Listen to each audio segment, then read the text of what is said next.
time does not just fly, it teleports. And so 2025 is already 16% over. Or if you're watching this at a different time, that's not the Sunday of 2nd of March, then it's obviously going to be something different. But the idea is that time goes by very quickly, so quickly that sometimes we don't achieve the goals we set for ourselves. And so this year, one of my resolutions was actually to come up with a system to make sure that I'll always be on the right track to achieve my goals. So this is something I call my weekly strategy meeting, where I kind of just analyze what I've done in the previous week and whether or not this is leading me in the right direction to achieve my goals.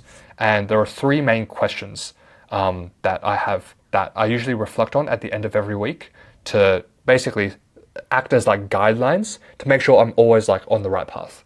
And ignore the spelling mistake here. So the first question is, did I focus on the 80-20 of the 80-20? Now, the 80-20, if you're not aware, is basically a rule that says that 80% of results come from 20% of actions, which means that there's usually some task that gives you the majority of outcomes. For example, let's say my goal is to get good grades in school. Usually the 80-20 is doing exam papers, because if you can do an exam paper, that's a very high yield thing to do because it's very similar to what the actual exam is going to be. And so it's literally helping you get better grades. So that's a very high yield task. Now, what do I mean by 80-20 of the 80-20? So we know that doing exams, in our example, is the 80-20. But what's the 80-20 of doing exams?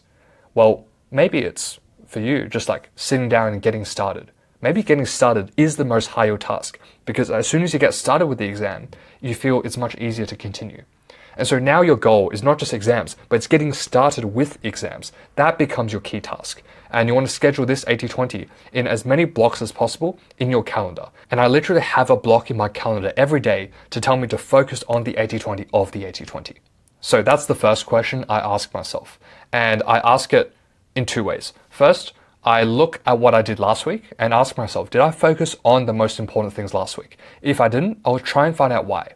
But more importantly, I think about next week. Okay, in next week, what do I need to schedule in beforehand to make sure I'm focusing on the 80-20? So if I was in school, I'll literally have blocks every day saying, get started with exams, get started with exams, because that's the 80-20 of the 80-20.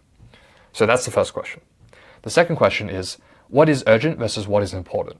So there's this idea that we often get confused between, which is urgent tasks versus important tasks.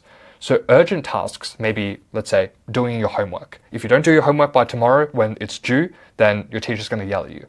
But that may not necessarily be an important task. An important task is not like an urgent task. An urgent task is time-bound. Basically, there's some sense of urgency to it. There's if you don't do this by this time, there's going to be consequences. Whereas an important task is not related to time. It's related to outcomes. It's what task is actually going to help me achieve my goals? That's important. So if my goal is to get high grades, the most important task may be, let's say, doing exams again, because that's going to help me get better grades.